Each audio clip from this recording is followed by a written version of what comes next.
Vas-y. C'est quoi ça? C'est une guérite. Une guérite? Oui, pour... parce que là, nous sommes dans une réserve, Oui. réserve forestière. Oui. Donc, elle a été conçue il y a, je dirais, 8 mois déjà. Elle n'a pas encore été réceptionnée. C'est pour protéger la forêt de toutes sortes d'exploitants forestiers illicites. Ok. Illicite qui veut dire la coupe d'arbres De non autorisés. non autorisés en fait. Mhm. Ok. Ça veut dire que tout ce qui se passe doit être autorisé dans la forêt. Ok.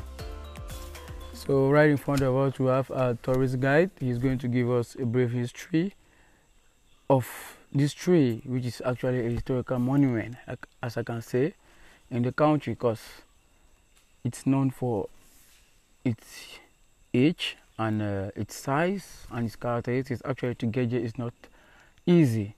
So, Monsieur Laurent, Oui. pouvez-nous parler de cet arbre, cet joyau camerounais en fait? Alors, nous sommes là au pied de l'arbre millénaire, nommé le Kosipo, déjà du nom scientifique Antandrophragma candolei. Cet arbre a plus de 1300 ans. Il a 8 mètres de diamètre, comme vous pouvez le constater à la base. L'histoire de cet arbre remonte déjà à il y a, je dirais, quelques dizaines d'années. Je dirais sensiblement 40 à 50 ans, peut-être plus même, où notre localité, dans notre localité, vous savez, le mariage polygame était déjà la bienvenue dans nos humes et coutumes. Au pied de cet arbre, donc, on venait vénérer cet arbre parce que nos grands-parents croyaient aux forces de la nature. Ils disaient qu'il y a des esprits dans les arbres, ils le pensaient. Et ils déterminaient la puissance d'un esprit dans l'arbre en fonction du gabarit de l'arbre. C'est-à-dire, plus le tronc de l'arbre était gros, plus l'esprit à l'intérieur était grand.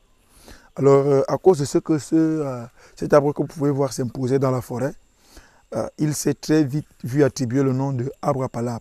Donc, Dieu de la forêt et tout ce qui va avec. Avec le temps, on venait donc juger, gérer les litiges entre frères, les litiges fonciers, les litiges à caractère conjugaux, les litiges, toute qualité de litige, on venait les gérer au pied de cet arbre.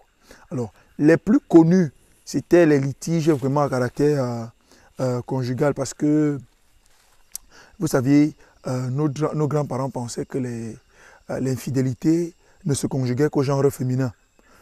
On disait que c'est la femme qui trompe son mari. Et si le mari venait à faire pareil, on disait simplement que le mari s'était trompé de femme, autant pour moi. Alors ça faisait qu'au pied de cet arbre, on venait juger plus les femmes au pied de cet arbre pour des raisons d'infidélité.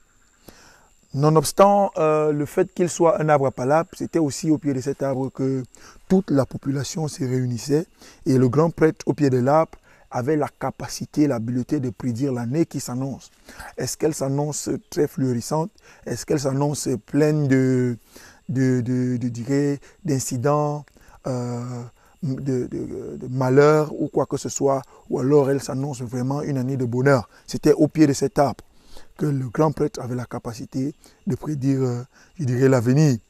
Et la légende dit aussi qu'au pied de cet arbre, on avait la capacité, lorsqu'on faisait le tour de l'arbre dans le sens contraire des aiguilles d'une montre, on avait une espérance en vie de plus de 5 ans. Donc, au pied de cet arbre, des gens venaient et faisaient le tour pour avoir 5 ans de plus de vie. Et en faisant le tour, on donnait la latitude à tout un chacun de faire un vœu.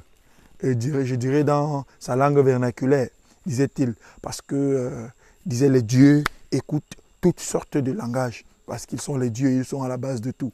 Donc, voilà un peu l'histoire que renferme cet arbre vis-à-vis de notre communauté, vis-à-vis, je dirais même des deux communautés.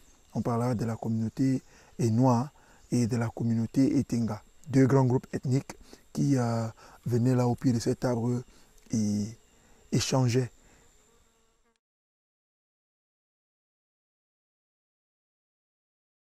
Mesurer depuis le bas jusqu'au feuillage. C'est juste des estimations. Je je dirais 86 à 87 mètres de haut. Wow. Jusqu'aux feuilles. Donc, Wow. 86 il est immense. à 87, that's 86 to 87 meters of height. Déjà que, Just an estimate. That's to the top where. Wow. déjà que depuis le site là, Okay. on peut l'apercevoir. En bas? Ah oui. Depuis le site, on peut l'apercevoir. Vous savez, la grande particularité des Kosipo, c'est qu'ils sont toujours en compétition. Donc, ils sont en permanence en train de chercher la lumière. Et par conséquent, leur nature leur impose de chercher les hauteurs.